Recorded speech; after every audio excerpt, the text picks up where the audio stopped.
this is a guide to green manures and cover crops. We're going to look specifically at nitrogen management of these crops. We're going to look at mixtures of them, and of course we're going to cover how we would sow them and grow them. And I think it's a particularly good time to look at this subject because there has never been a better time as far as growers and farmers are concerned to look at crops that improve the soil. You know, we have, without any doubt, so much ground to make up when it comes to improving the soil. So, you know, I'm really enthusiastic about this. I hope, obviously, you are joining us too, and let's hope that we can, no matter what level we're coming at this from, can learn something from each other this afternoon as we go through.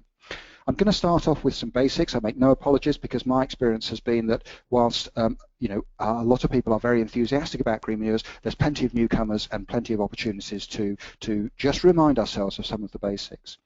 So normally with a presentation, when we're talking about plants and their relationship with the soil, we would use photographs. But I always found photographs really difficult to explain some of the more detailed things when it comes to root structures. And if we look at this image here, for example, what we have is a really lovely deep taproot. And if you sort of follow it up to the top of the soil, you think, oh, okay, that's red clover, I get that. But actually it's not. If you look just below the red clover, you can see there's chicory. And that chicory is the connected to the deep root. And for that reason, I'm going to use illustrations such as these, which will, I think, make the points much more concisely. So let me start off by asking a question and hopefully answering it. What is a green manure or a cover crop? Well, I think the right definition is they are crops grown specifically to benefit the next crop. So these are crops that are grown, green, and then incorporated. Now, they are effectively the same thing. A green manure and a cover crop is, in my mind, the same thing. And through this presentation, I'm going to use both terms. Just think of them as the same. We shouldn't get hung up on these names. I suppose technically you might say a cover crop is something that protects the soil over the winter, and maybe a green manure is one that fertilizes the soil, hence the name manure in the green manure. But you know, they're all sort of doing the same thing, and let's just call them both green manure, cover crop. Who cares? It's all doing the same thing. So these are grown to benefit the next crop. Astrid, I'd like if we could please to run a quick poll just to see what proportion of our audience are using green manures at the moment. Let's just see what proportion of land is sown, please. So Ian, I've just launched that poll there now. Okay.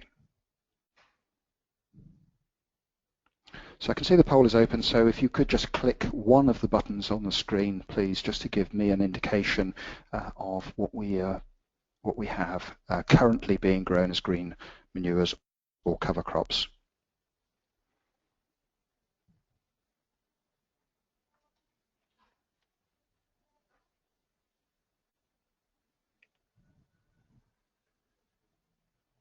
So I think we have everyone voted now.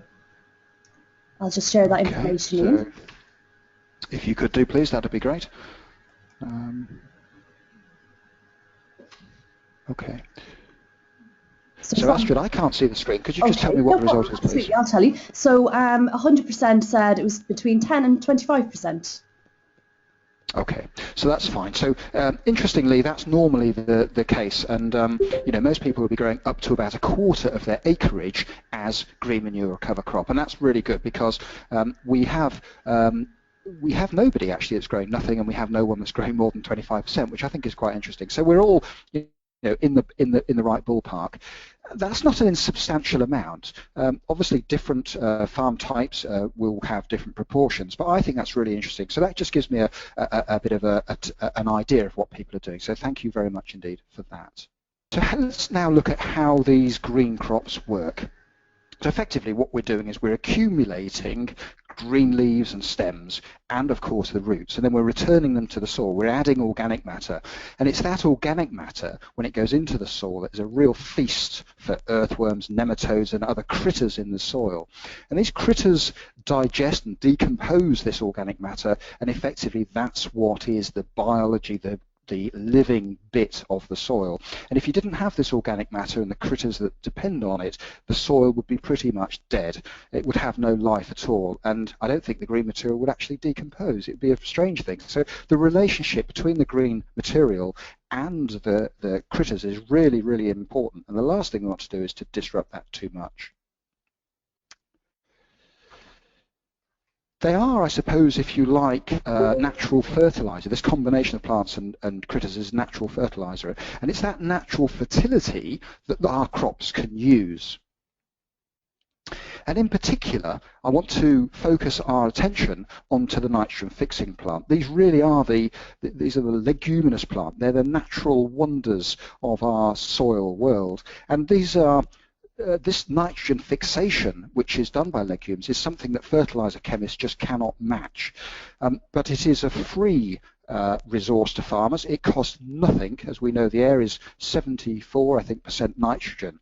And that is a free resource to farmers, and one that has always been used. Perhaps not so much in recent times, but one that can be capitalized upon now to benefit the farmer's bank account. Now, I think nitrogen-fixing bacteria are quite well understood, and they are, of course, as we know, the major element for plant growth. But it shouldn't be just a priority to fix nitrogen. As far as I'm concerned, it should also be a priority for a farmer to keep this in the soil and not let it disappear down the drains.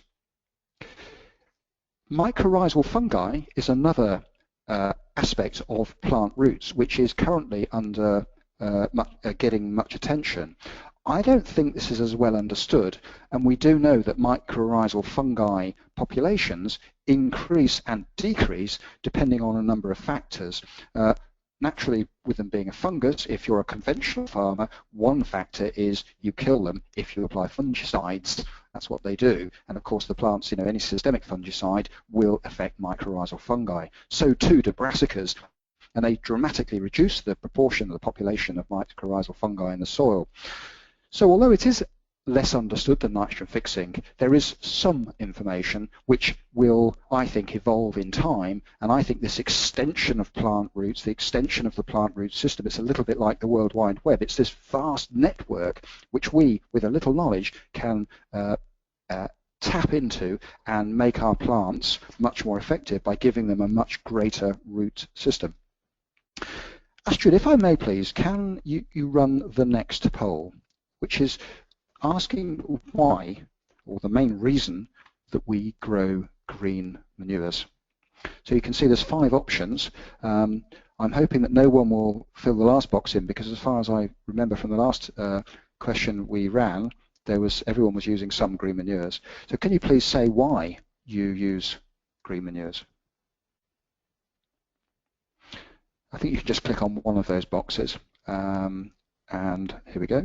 Most people have voted. There's a little bit more to go, and I can see this coming in now.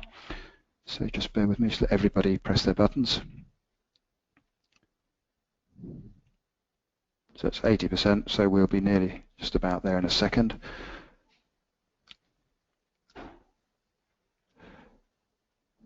Okay, so I think, Astrid, if it's possible, can you just show that on the screen for me, please?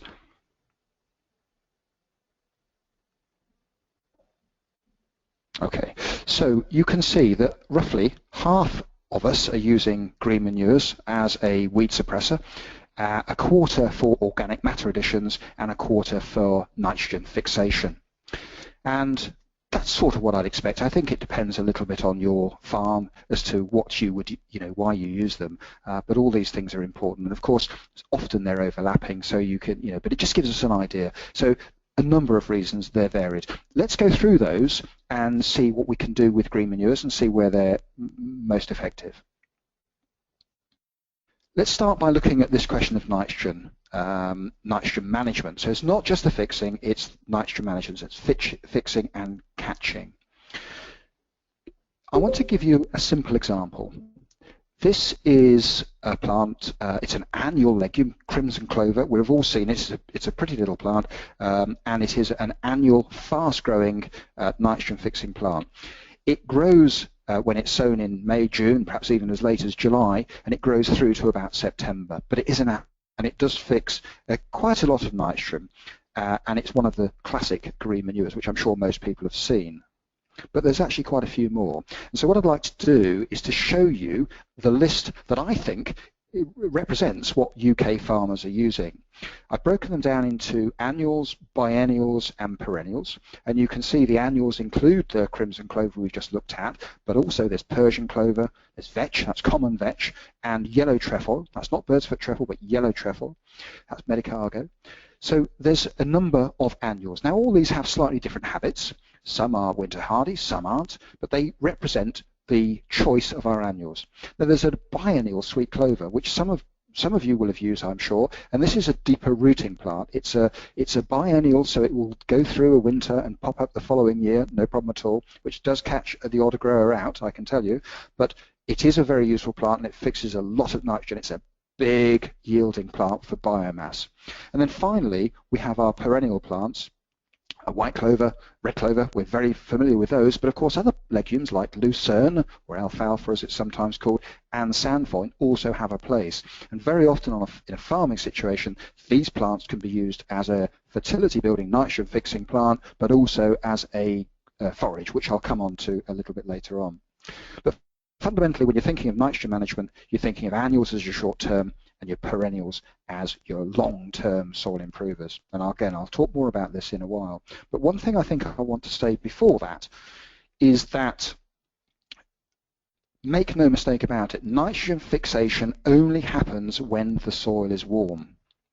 And there's little point expecting nitrogen to be fixed in the winter. It just doesn't happen in the UK. Maybe in warmer climates it does. But we need a soil temperature of above 8 degrees centigrade to get nitrogen fixed. And so think between April and September. And that's quite an important point because it does go on to explain why there is often confusion in the world of legumes, and particularly as to how much nitrogen can be fixed. There's definitely variability between different species. You'll look in the literature and you'll find that there's data quoted between 80 kilograms of nitrogen per hectare up to as much as 300 kilograms of nitrogen per hectare, sometimes even more. But it is a fair point to say that it varies, and it varies on the season, it varies on the species, and it depends on the time of year. So I think bear that in mind when you're thinking about any legume.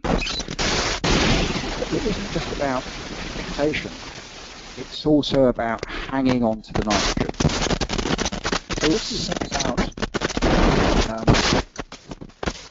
can I just check one thing as we're going through this, Astrid? I've got a lot of noise on my headphones. Is that a bit more? Yeah, sorry. I think what's happened is Pete's Martin has just joined, and his microphone is, I can't undo it, unmute him at least. So that's what the issue is. So I'm going to try and sort that out from here. Okay. Sorry. I think it's coming through from his line. Okay, I think it's sorted. Okay, sorry about that. I think you just joined. So no problems. Okay, that's fine. If everyone can hear, I'll carry on. That's fine. If anyone's having any problems as well, Ian, it's just remind them, send any messages across on chat as well, and I'll pick those up. But I think that's the interference for now, hopefully. Super. Sounds as clear as day to me. So that's great. So we're now looking at nitrogen. How can we harvest it? How can we hold it? And of course, the thing to remember with a lot of elements is that the bits we're interested in, the bits the plants can use, are water soluble. And that's particularly true of nitrogen. So unless we hang on to it, this nitrogen will get washed out. And that's particularly important, of course, on low organic matter soils that don't naturally hang on to nitrogen, and also on light soils as well. So let's have a look at an example of a nitrogen catching plant. And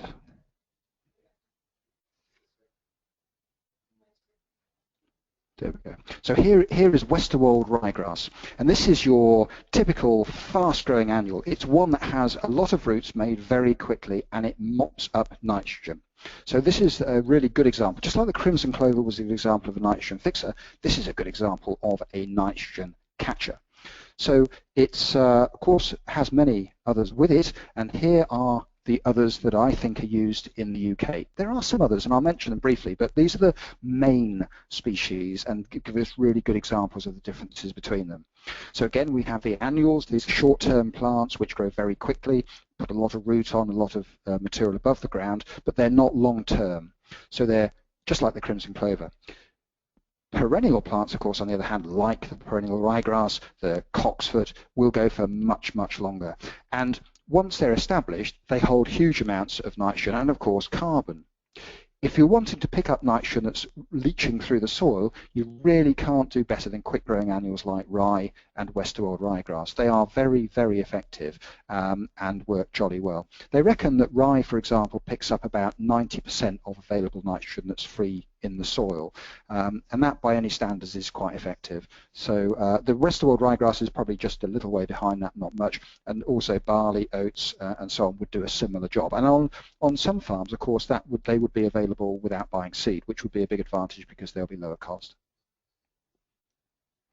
So we've dealt with our nitrogen managing plants. Let's turn our attention now to a second group. Now these aren't so easy to classify, and they're not necessarily fixing or lifting nitrogen as such, although some of them might lift a bit of nitrogen, but they are specialist plants. They may have deep roots or they may be jolly quick to grow, and there's lots to choose from. But let me just try and give you again a simple example to start with, and then we'll look at the ones that are used on UK farms. So here's a lovely example, and I really like chicory. This is a long-term plant that will break through pretty much any plough pan. It has these lovely long roots. They're like sort of thin carrots that go down through the soil, and then you get these like pencil-like projections coming off this main central root. And if this screen or your screen was bigger, you'd see that root goes down for many feet, and it will literally disappear through plough pans. It will get right through any obstacle, and that's one of its great strengths. But there are also plenty of other plants that we can use too to improve the structure of the soil and to add biology into the soil. So here's your classic green manure plants. Your annuals to start with. Mustard, as everybody knows, is the one that were all taught at agricultural college back in the day. But there's also buckwheat, and buckwheat is a fast-growing plant that can make available phosphate through the exudates in its roots. Radish is a thing that you'll see very often either in the UK or on YouTube, and in America, as you know, there's a lot of radish used for soil improvement. There are some exceptions, but I nearly always, whenever I see a radish in this country, this is the deep rooting radish that we're looking at here, I'm always a little bit disappointed because it never seems to make those wonderfully big roots that you see, the sort of show-winning roots that you see on YouTube in America. But it is a useful plant, and if the conditions are right, it can leave these lovely channels through the soil, which of course allows water infiltration. And then finally in the annual section we've got Phacelia, which is very quick to make root, a lot of material. Insects like to forage on it for their pollen and nectar, and it's a useful plant that has been used quite a lot. And then finally our chicory, which is a perennial example of a good structure plant. So there is my list, my sort of top list of things that I see as a seed merchant being used commonly in the UK. So we've looked at individuals, individual species that is, and we've seen some classic green manures, but I don't think that one species can do everything. I certainly can't. And I've just put a list here on the screen which gives you an idea of the sort of requirements or questions that, as a seed merchant, that we're asked to produce green manures and cover crops for. It's quite a long list. How can one single species provide all this? I don't think it does. And I want to give you some information that would be really backing this theory up. Let's take mustard as our classic green manure plant. It's really easy to grow from seed. It's cheap seed. So on the face of it, you think, well, great, it's a green crop. We can grow it cheaply, and it's easy to grow. But it's not particularly winter hardy. It doesn't fix any nitrogen, and it's got relatively shallow roots. So in my opinion, it would be better with another species. So if I add, for example, ryegrass into this mixture, we've now got very quick growing grass with a quick growing mustard, but we've made this crop, this green manure crop, winter hardy. And so we can get the soil protected over the winter, for example. But we can go a lot further. We can start, of course, to add in much more interesting species. So here, for example, is red clover. And this, of course, is going to increase our levels of nitrogen. It's also going to give us a taproot, and it's great a source of pollen and nectar. So suddenly, but just by adding 3 species, we've made this cover crop, green manure, much more interesting. And it's even better still if you add in another species that has a bigger effect on the soil structure. So for the purposes of this, I've put in chicory. Now, I'm not suggesting this is the ideal mix. I'm just suggesting the principles of this are really important in that we can get different plants doing different things at different times. So just by adding 4 species together, as long as they're all quite distinct species, we can have quite a big effect on the soil. And of course, as time goes on, the longer these sort of mixtures are down, the more effect we get. And these have massive benefits in terms of adding nitrogen into the soil, accumulating much greater root systems with mycorrhizal fungi that are making this wonderful web in the soil, and they are effectively great for sorting out your soil.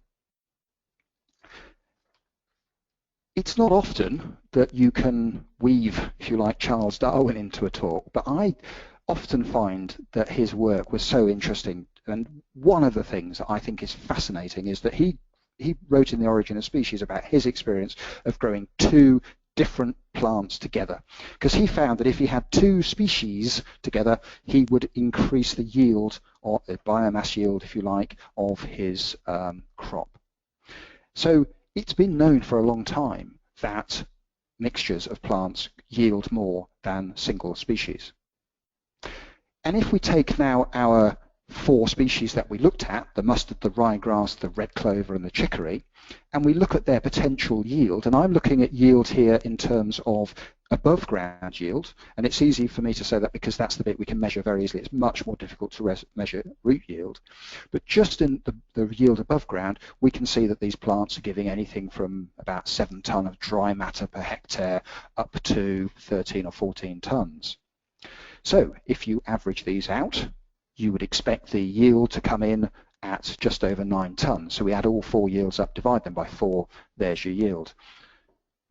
But you know what's coming, I'm sure. That's not what happens at all. It's the Darwin effect that happens. And this over-yielding effect is proven time and time and time again in all the studies that I've looked at. The most recent study was the cost experiment, which was run across the whole of Northern Europe, and the 47% figure I selected from that experiment, which was very typical, but it was showing the over-yielding effect of combining different forage plants together.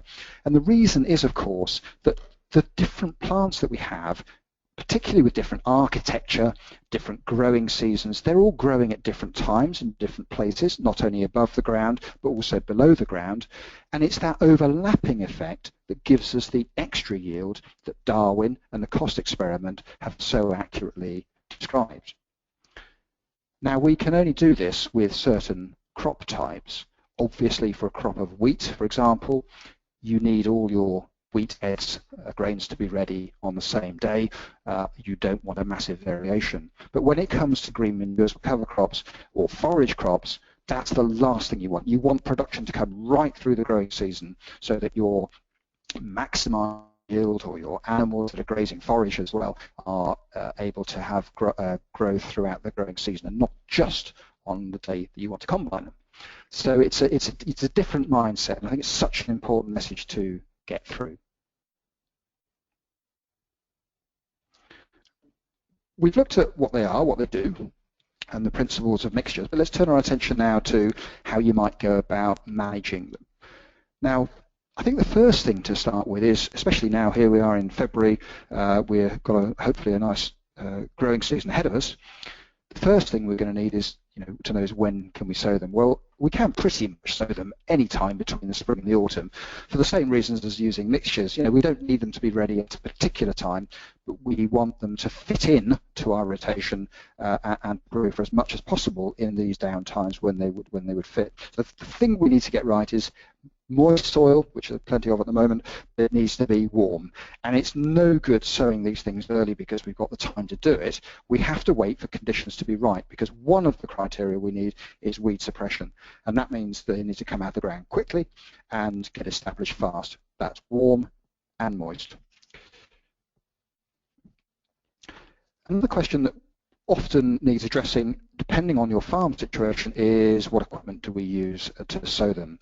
Well, you can really think of all sorts of different drills, different broadcasting techniques, and I don't think it matters too much. One of the things I think is really important is you need to think about the small seeds.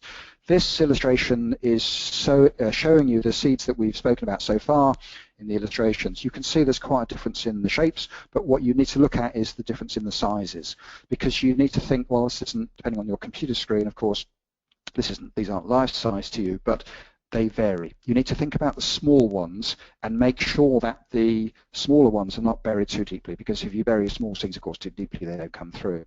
So big drills that bury too deeply are not suitable for a lot of cover crops, particularly the ones containing the small seeds like clovers, for example. And you also need to think about whether you direct sow them or whether you undersow them. You can, of course, direct sow them straight into prepared seedbeds, or you might find ways of undersowing your green manures into standing crops, which the green manure, of course, will be ready post-harvest. We can discuss this later on with some questions. Feel free to come up with those. But let me just first of all look at some very basic ways of how you might go about establishing your cover crop. This is a very basic way. This lunatic, as I like to think of this man driving the picture, actually me. And there was a day a little while ago where we wanted to experiment. I think we had more time on our hands than perhaps we realised. Then we wanted to experiment with a standing crop of, in this case, radish and mustard, which was grown as a green manure. And we had a roller and we had a spinner. And so this was a very basic way of spreading, in this case, rye and vetch seed on ahead of into this standing crop. And we not only spread the seed on, we also crushed it. And I'll tell you a little bit more about that in a minute. But the point I want to make with this particular photograph is that horsepower on the tractor is less than 50, and the cost of the combination of the roller and that stock spinning disc machine is less than £2,000. So it doesn't have to be expensive. It can be. In this very same field the year before, we used a very expensive drill. The drill, I think, alone cost £20,000, and it was great. It did a good job, but I'm saying it doesn't need to be that way. There's more than one option when it comes to spinning seeds on. I think particularly the more fertile your soil is, the more likely you are to be able to broadcast seed. Obviously, you want good seed to soil contact, and maybe sometimes the drill gives you a better result in that sense. But be very careful with the big corn drills, because they're the ones that could bury the seed in too deeply. And I think of all the things I see in my job, particularly with those small seeds, if they're in too deeply, they just don't come through. And so therefore I would suggest, yes, use a drill by all means, but make sure it's one that can control the depth. Here is another way of getting your seeds sown. Now, we talked just a minute ago about undersowing or direct sowing. These are undersown crops.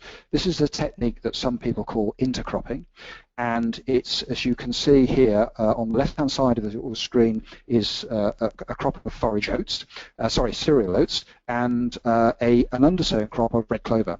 Now, the oats were drilled, and as the oats came through, the red clover was spun on and established beautifully under the oats. You can see that the red clover is not competing with the oats. The oats were about 2 weeks away from harvest at this stage, and the combine ran over the top of those beautifully, and the red clover caused no problem. Once the oats had gone, there was a field green manure, a crop of red clover, and it was incredibly successful. In a wrong year, you might have red clover coming up through, but 9 out of 10 years, that doesn't happen. The last one I remember was the very wet year we had back in I think it was 2010, I think it was. But it's infrequent. The other picture on the right is a crop of brassicas that have been transplanted into a sown crop, a drill crop of white clover and yellow trefoil. Now, not all machinery, I had a question recently about this, how do you do that and then put transplants in?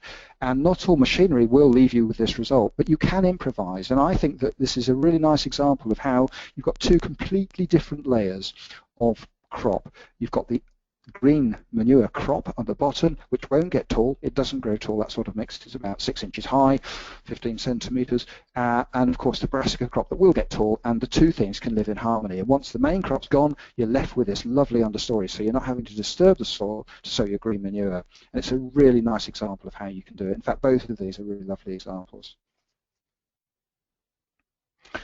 I just want to mention briefly legume inoculation. To fix nitrogen, the legume plant needs to make an association with bacteria. And mostly, with our red and white clovers especially, the bacteria are present in the soil. But sometimes, particularly on high peat soils and soils that haven't grown legumes for a long time, the bacteria levels can be low. So we sometimes inoculate seed. Now, it's nearly always the case, actually, with sweet clover or with lucerne. We inoculate those as standard. But with red clover and white clover, sandfoin, vetches, we tend not to. But sometimes you will come across it, and you need to take advice specifically when you are sowing legumes in this area. It's something most people don't do, but you don't want a leguminous crop that's not fixing nitrogen. It doesn't work. So moving on to our next point, which is considering how long do these green manure crops last for before they're incorporated or terminated. Well, as you've seen already, there's lots of different plants, there's lots of annuals and perennials, so it can be anything from 6 or 8 weeks in the ground. I don't think many green manures can perform in less than 6 weeks, but somewhere between 6 and 8, 10 weeks for the annual green manures, like our crimson clovers, our Persian clovers, our buckwheats, our mustards, that sort of thing. They're really productive at 10 weeks. If they go longer than that, they're beginning to set seed. So there's your sort of first category as your short term. But there's longer term ones as well, and this is where you get tremendous soil benefits stacking up if you can leave your green manure in for longer. So plants like your chicories and your cocksfords and your red clovers can last for 2 or 3, maybe 4 years, and those are the ones that make massive fertility improvements, and they're the ones I'm more enthusiastic about even about the short-term ones. So I think the point I'm making is that there's a massive variation in duration, but you know, the benefits are mainly with the longer term ones. They're the ones where the benefits hang around for a long time.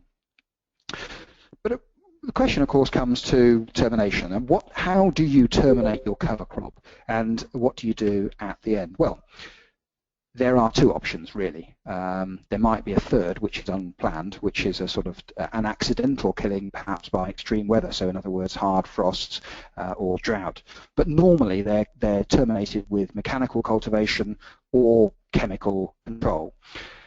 I feel quite strongly that the mechanical option is a better one because we want to increase the biology in the soil, not decrease it. And I just worry that some pesticides may well decrease the biology in our soil.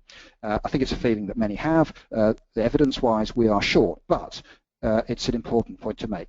You can't always control mechanically. Some plants will regrow, and of course, for that reason, people think of chemical options as an alternative. So all I say is there is more than one option. They can be ploughed in. They can be mown, and if they're annuals and they're flowering, of course, if you mow them, they won't regrow. If they're perennials and you plough them in and you invert the crop, then generally they won't regrow. Or, of course, finally, you can graze them as well, and I'll come on to grazing in a minute. So if we're mowing, we can be mowing to terminate a crop, or as in this case, the photograph here illustrates the mowing a longer-term grass clover crop. This is a flail mower. It's a heavy-duty flail mower that mashes up the material and leaves it on the surface to rot down. And it's standard practice used on long-term mixes. There's all sorts of flail mowers. This is a relatively small one.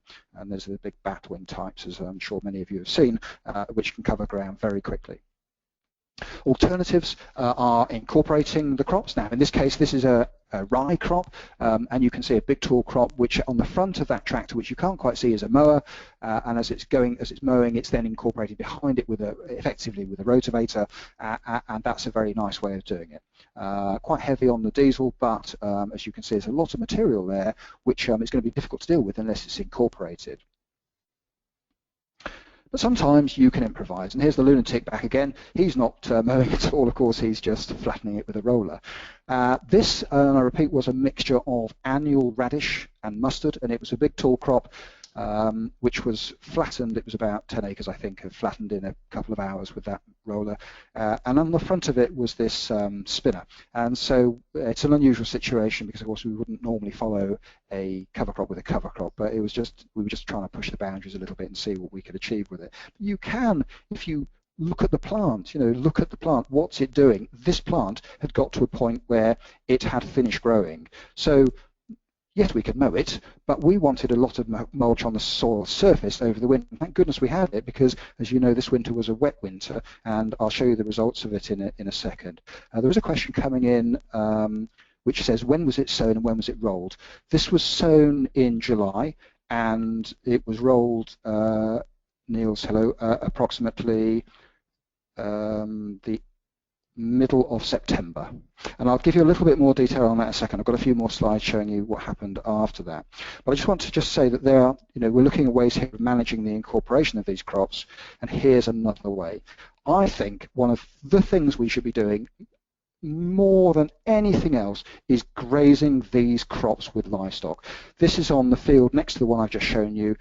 This is a deep rooting combination of chicory, red clover and grass.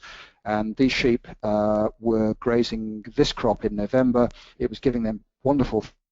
Right at the end of the winter, we had a warm spell, if you recall, and these crops can be grazed. I don't think there's anything in what we've been speaking to today that can't be grazed. And of course, this is a wonderfully efficient way of incorporating a green crop, providing a secondary income, which of course is meat or milk, and it's fantastic for soil biology. I mean, that's the thing about these things. There are. Machines are great, but they don't really enhance biology. Livestock do. It's the manure, of course, that comes out the back end that we're interested in. You don't have to have your own livestock. These are my friends, Ed on the left and Nigel Adams, who are my next door neighbours, and they bring their sheep every year, and they're wonderful for grazing our green crops. We could do it without them, with a lot more machinery, but this is providing not only a wonderful management tool for us on our farm, but it's also providing an excellent opportunity for Ed, who is looking to increase his sheep enterprise, and it's giving him a wonderful start to, it helps him along the way, which I think is important for all young farmers. You don't have to have livestock. This is Jonathan Boas, who is building fertility in his soil by growing leys. Jonathan grows a number of different leys. One of them is lucerne. Now, he has no livestock on the farm, but he's marketing his crop, his green manure crop, off the farm. So he cuts it and he bales it and sells it, in this case, to the equine market. That, incidentally, is all-site clover that's flowering in front of him, all-site and red clover. But his lucerne crops are pretty good and great fertility builders, and he's selling it off the farm. So it doesn't have to be your own livestock or even somebody else's on the farm. It can be moved off the farm to provide a cash income and still build nitrogen and soil structure improvements along the way. So it's a very effective way of doing it. I want to turn our attention now to money, because I know only too well that if the money isn't right, if it doesn't stack up, no one's going to use green crops. We have to be realistic about this. It's the world we live in. And the best way of me illustrating this point is to tell you about my own experience. In 2013, we were fortunate enough, extremely fortunate, to have been able to take on our own farm, Honeydale Farm, which is in the Cotswolds. It's about 5 minutes from where I am now at the office where I work.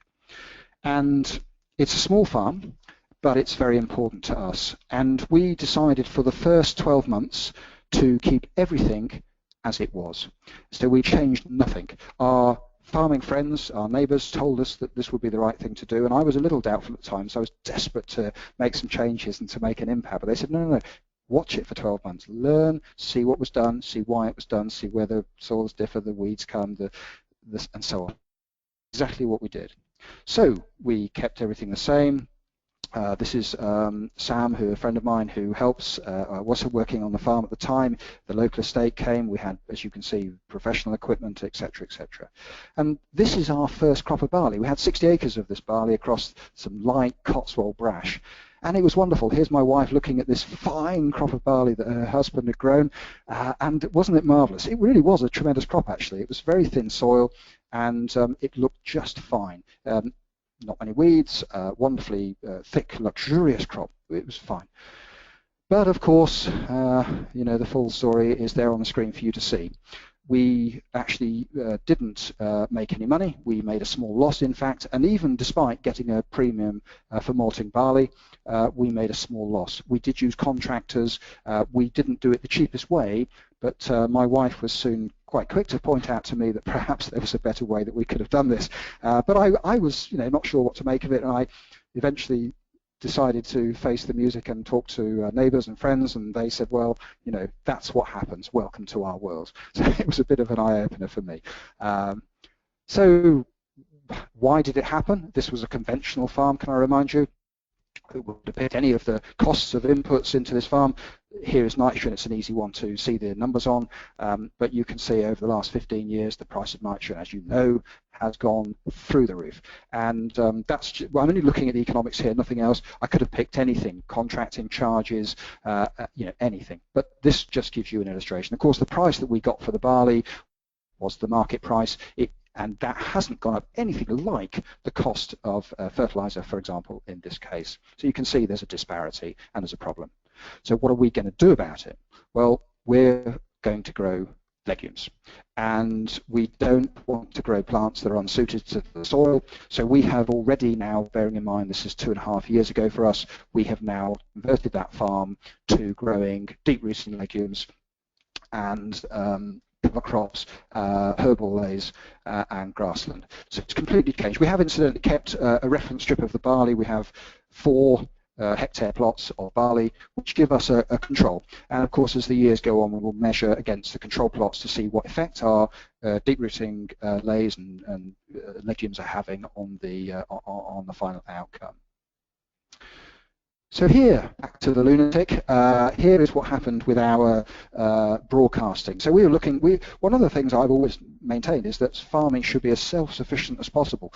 And perhaps this is quite a good example of it, a bit of improvisation. The reason we didn't use a drill here, if you're wondering, is that we were actually lined up to have a very good quality drill come along, but this was only a 10-acre field, and being realistic, we were in a queue, and we knew the weather was going to be about right for this operation. There was a lot of rain coming, and we decided that we would do this ourselves. A good friend of mine, Richard Gantlet, advised me that it would be okay to sow seed on the surface providing it rained for 3 or 4 days. I was a bit concerned that I might be doing a foolish thing, and when I asked him, he said, look, the forecast is very changeable, get on with it, you'll probably be fine.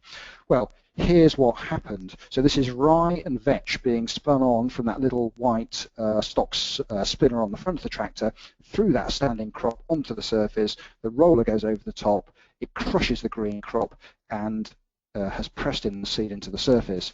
And here is the crop. So you can see the desiccated stems, which were bent over by the roller, and the plants of the radish and the mustard are flat on the floor. The green material that's coming through is nearly all vetch and rye. There is a little bit of speedwell in there I can see, but nothing that I'm worried about, because as you'll see next, so this photograph here was taken in October, and this one here was taken just last week, in fact 2 weeks ago. And I'm sorry about the quality of the photograph here, but it just goes to show you that, you know, the green material dominates the roll, you know, dead radish and mustard. And I'm quite pleased with that. You know, it didn't cost us very much. We did improvise. It could have gone wrong. My only real cost was the seed, which rye and vetch is expensive, but I took the risk. Gambled and it paid off. I'm not recommending this as a policy for everyone, but in the circumstances, with the conditions as they were, this was, with hindsight, the right decision. Now, we tend to destroy that crop as it grows up to about waist height. It should do over the next couple of months. We intend to destroy it with this. And this is a crimper roller, which takes very little horsepower. It's about 8 foot wide, and it sits nicely on the back of a small tractor, or we have another tractor which has a front linkage, which we may well put it on.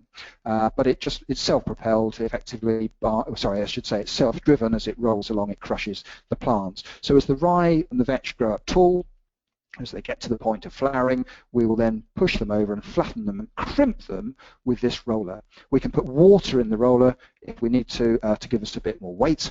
And although we haven't used this yet, we've only just received it. It's, as you'll have seen on YouTube in America, it's a sort of popular technique over there, so we're going to try it. It probably will only work for annual crops, but as we have a few of those around the farm, we're trying it. It's not expensive, and I'll let you know how it goes.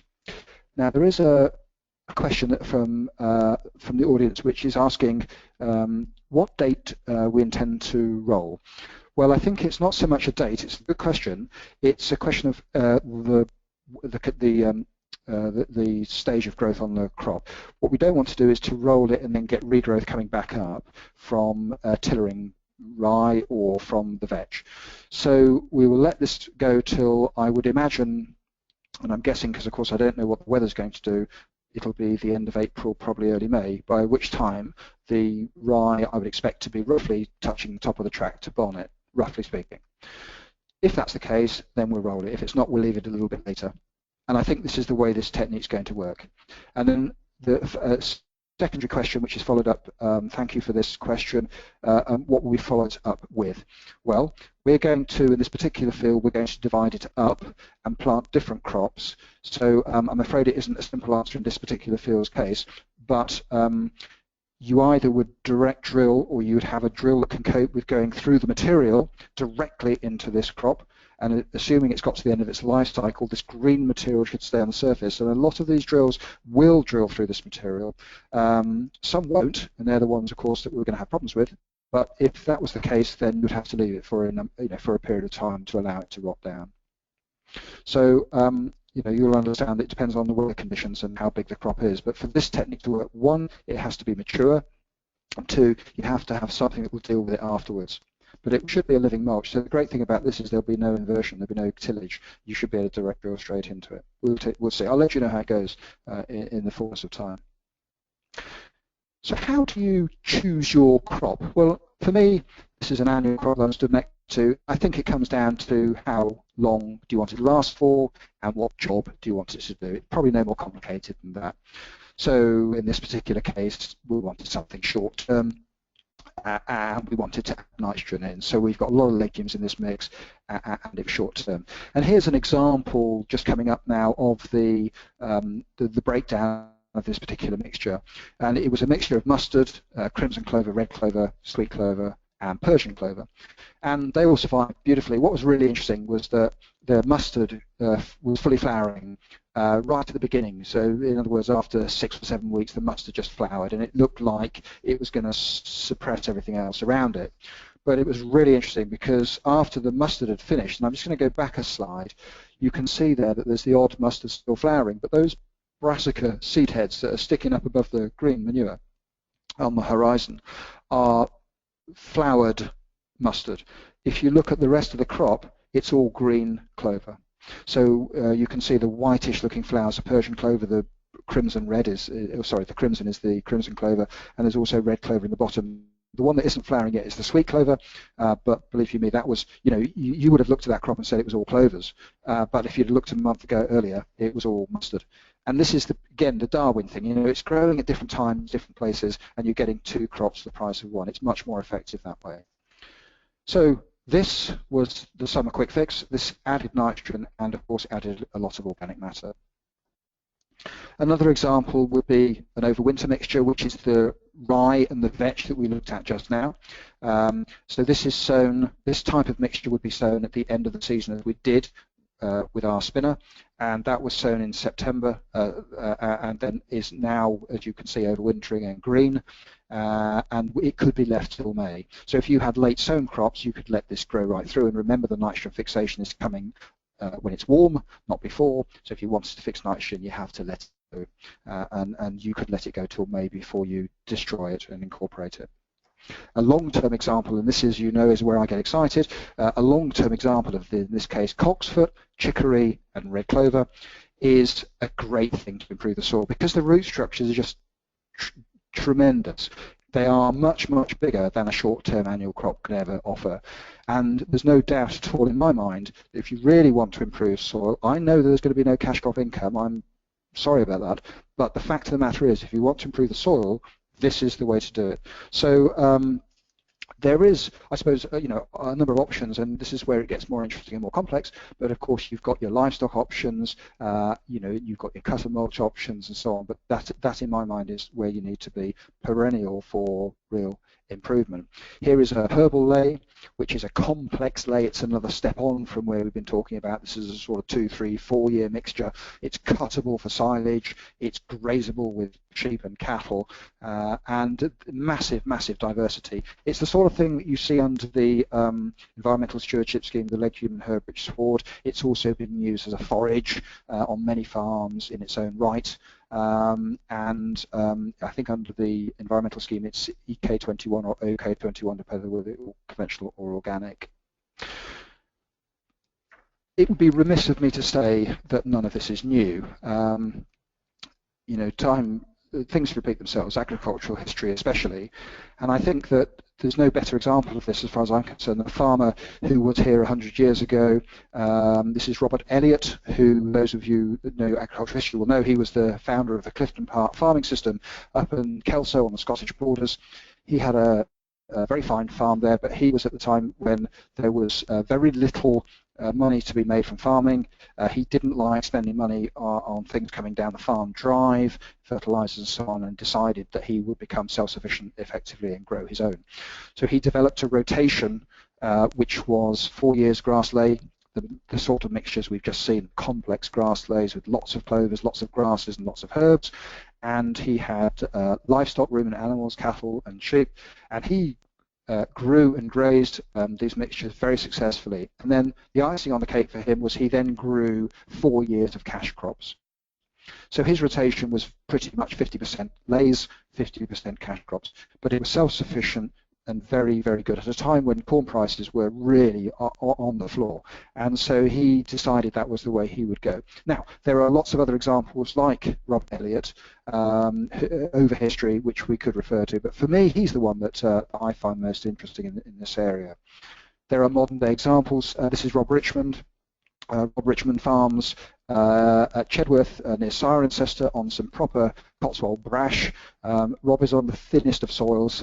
Every Cotswold farmer thinks they have thin soils on the brash, but Rob is definitely the thinnest of the wall, and yet he grows these wonderful crops. He is an inspiration to us all, I think, and that he has these crops, and honestly, whenever you see his farm, and those of you that have been there will know this, those of you that haven't been there should go, because these crops are really fine examples. Rob has a mixture of about 15 different species, all overlapping, all providing for his dairy cows. He has cows out a lot of the year because he's on light ground, but he has these one rich forage crops, and there are pictures to see, and his corn crops that follow them, of course, also do very well indeed. I want to give you one other example, if I may, and that is of Charles Harding, who farms in Wiltshire. And Charles I've known for about 15 years, and the first conversation I had with him was about what to do about soil. He had green sand and he wanted to improve it, and it had been farmed very intensively for a long period of time, and due to a change in his farm management, he decided that he would improve the soil. It was at a time, again, where corn prices were very low, and he decided that rather than just going on not making any money, he would at least invest in the soil.